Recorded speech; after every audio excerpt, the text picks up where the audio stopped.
समस्त को पुणी थोड़े वेलकम मो चैनल टीचर टॉक्स रे समस्त प्राय जानी जाइथिबे जे गतकाली एलटीआर आर्ट्स रो फाइनल आंसर की आसी जाइछि आउ एई फाइनल आंसर की परे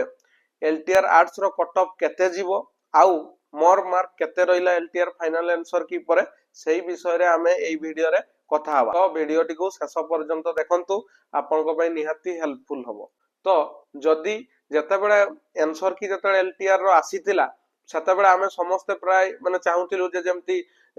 पेडागोजी रो किछि क्वेश्चन आपण हमको ग्रेस मिली जिवो कि डबल आंसर हबो बहुत गुडा क्वेश्चन थिला अंतर्धान जेमती गोटे क्वेश्चन थिला निहाती मिलबार थिला सेटा मिली नाही तो आउ जहां भी क्वेश्चन जोटा भूल थिला जेमती कि नेशनल पॉपुलेशन पॉलिसी से क्वेश्चन टाइम भूल थिला तो सेटारे ग्रेस दिया आइछि आउ री दीटा ग्रेस दिया आइछि आउ दीटा हमर मल्टीपल आंसर भी दिया आइछि तो किंतु किछि हमर आशा जेमती हमें करूथिलु जे ग्रेस आउ दुटा बेसी मिली पारि थांता किंतु सेटा मिलिनी एतकी भी जहा आंसर की दिया आइछि सब ठीक दिया आइछि मो मतरे तो जदी फाइनल आंसर की परे मु जदी कहि मोर केते मार्क रहिला तबे मु पूर्वरु कहिथिली जे मो मार्क सही 107 प्लस रहउची तो एबे भी फाइनल आंसर की परे मो मार्क हला 107.25 तो मु भाबुची कि मोर 107.25 रे मोर सिलेक्शन हे जिवो आराम रे जनरल कैटेगरी रे मु सिलेक्शन पाई जिवि तो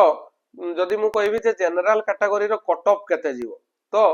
फास्ट मु कहितली मो पूर्व वीडियो रे जे 100 प्लस जदी आपनकर अछि तबे आपनकर 100% कि 90% चांस आपनकर सिलेक्शन हे जिवो किंतु एबे 101 सेटा को जदी मु कहबी जे मो हिसाब रे 101 रु जदी आपनको अधिकार रखिचंती तबे आपनकर जनरल कैटेगरी रे 90% चांस अछि जे आपनकर सिलेक्शन हे जिवो तापर जदी मु कहबी जे एससीबीसी रो केते कट ऑफ जीवो ना एससीबीसी रो 101 रु 2 रु 3 मार्क कम जेमति कि 97 98 97 और 98 जदी आपनकर ऊपर रही जाउची तबे एससीबीसी रे आराम रे आपनकर सिलेक्शन हे जिवो तापर जदी मु कहबी जे एससी रे केते कट ऑफ जाइना बहुत थोर हमें विभिन्न एग्जाम को जदी हमें लक्ष्य करबा तबे जनरल कैटेगरी रो तांकर 20 रु 25 मार्क कम जाय जदी मु हिसाब भी करबी जे 20 मार्क जदी काटी देबी 101 रु ताले 81 होउची तो एससी रे आपनकर जदी 80 प्लस आपनकर रहिची मार्क तबे निश्चिंत रूपे आपनकर एलटीआर आर्ट्स रे सिलेक्शन हे जिवो आ जदी आपनकर 75 रु 80 भितरे अछि तबे सेटा मु कहि परबिनी कि हबो कि नाही हेई भी पारे न हेई भी पारे कोन पय ना 75 रु 80 टा सेफ जोन नुए एससी पई तो 80 प्लस जदी सेटा सेफ जोन तापरे एसटी कथा कहबी तो एसटी मानकर कट ऑफ टा 100% मु सियोरिटी दे कहि परबिनी जे केते जीवो तथापि जदी एसटी मो हिसाब रे 35 प्लस रखिसंती तबे निहाती आपनकर एसटी एलटीआर आर्ट्स रे सिलेक्शन हे जिवो आउ 35 जदी तळे अछि एसटी कैटेगरी रो तबे सेटा मु कहि परबिनी कि हबो कि नाही हेई भी पारे कोन पय ना एसटी रो माने टिके कट ऑफ कम ही जाय जदी हमें विभिन्न एग्जाम को लक्ष्य करिया तापरे तो एबे आपण डरिबार किछि नाही जदी आपनकर मार्क एई काट मु जतकी कहली मार्क एतकी रु एतकी भितरे जदी रही जाउची जनरल हो कि एससीबीसी हो कि एससी हो कि एसटी हो तबे आपण माने निश्चिंत रूपे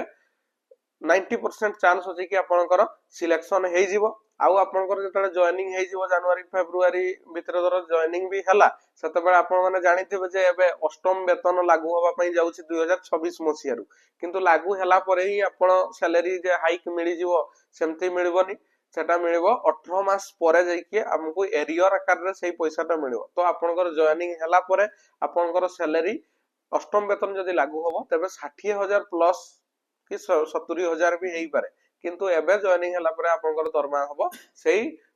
45000 रु 50000 भितरे आउ जो एरियर आकार रे आपण 18 मास परे अष्टम वेतन रो पैसाटा पाई पारे तो आपनको पई बहुत खुशी खबर आउ जो मानकर मार्क टिके कम रही जाउची तो से माने मो मतरे से माने नेक्स्ट एग्जाम पई ट्राई करंतु जेमति कि एसएसबी टीजीटी आसबा पई जाउची पुणी थोरे जेटी रेगुलर आसबा पई जाउची आउरी बहुत किछि वैकेंसी बारी जेमति एमएलई टीचर मानकर नुवा वैकेंसी आसबा पई जाउची स्पेशल एजुकेटर पोस्ट आसबा पई जाउची तो बहुत प्रकार पोस्ट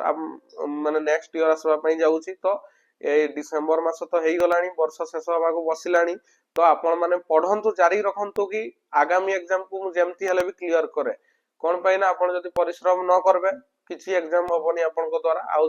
हार्ड वर्क सह स्मार्ट वर्क निहाती दरकार जे एटू सेटू मु पढी देबी सेमति होबनी विभिन्न पूरा भल सोर्स रो आपण को पढवा पई पड़बो नले जमा माने चाकरी होबाटा असंभव जनरल कैटेगरी पई मो मतरे आजिका पई बास एतकी वीडियो रे एतकी कहबार थिला जदी वीडियोटी आपनको भल लागि तबे लाइक निहाती करबे शेयर भी कर देबे आपनको संग मानको संगरे आउ सब्सक्राइब जदी करबे कते बेला ना जदी एई वीडियोटा आपनकर जीवन में किसी वैल्यू रखुची तबे सब्सक्राइब करबे नले सब्सक्राइब करबा किसी दरकार नहीं रहिली जय जगन्नाथ गुड नाइट।